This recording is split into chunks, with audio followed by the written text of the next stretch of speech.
Hey guys, my name is Kelsey Cornelio, and this is my first book critique.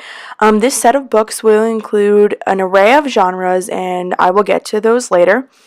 My featured text for this first set is Why Mosquitoes Buzz in People's Ears by Verna Ardima and illustrated by Diane Dillon. The genre of this book is a picture book, and it is a retelling of an African folktale about a mosquito who starts chaos on the African plain by upsetting an iguana that leads to the death of a baby owl. The mother owl turns night into day, and the leader of the council, the lion, needs to get everything solved so day could come again. I would use this book in a 5th grade classroom, and I will get to my lesson now. My first interactive lesson would be to have my students take a virtual field trip to Etosha National Park.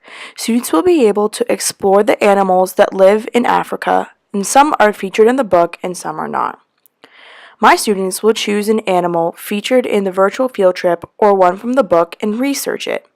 If the animal is featured in the book, I will have my students connect how the character was portrayed in the book and how it is in real life and how they are different or the same. I would have my students present with a diorama to the class, and I will take you into the virtual field trip. Here is the link for the virtual field trip, and then we're going to go ahead and give it a click. To get this to work a little quicker, you could just press play.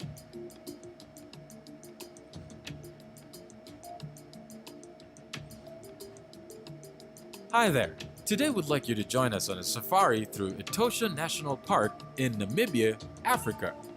We're in for a great adventure.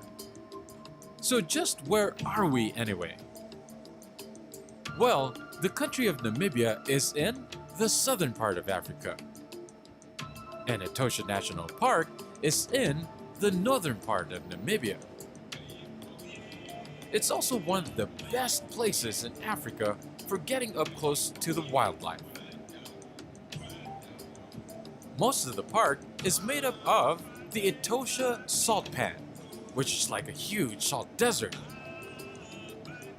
So I would definitely say that this video is really good, and it was just like a preview that you saw, just a snippet of a preview, and the entire website can be subscribed to, and it is for teachers.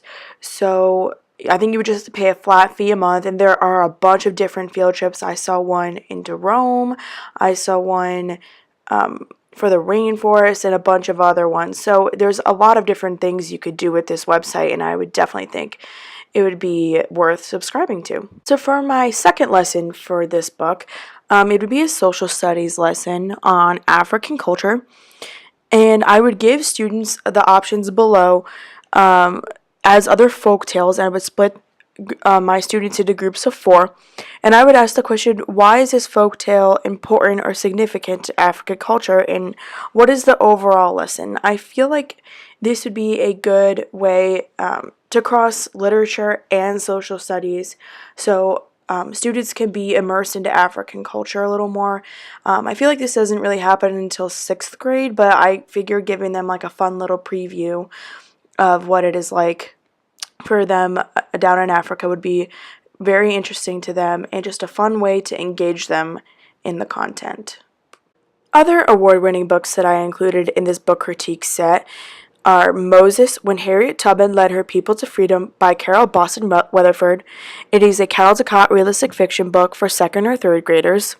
There is The Glorious Flight by Alice and Martin Provison. It's a Caldecott award-winning book, nonfiction, and for 4th or 5th grade.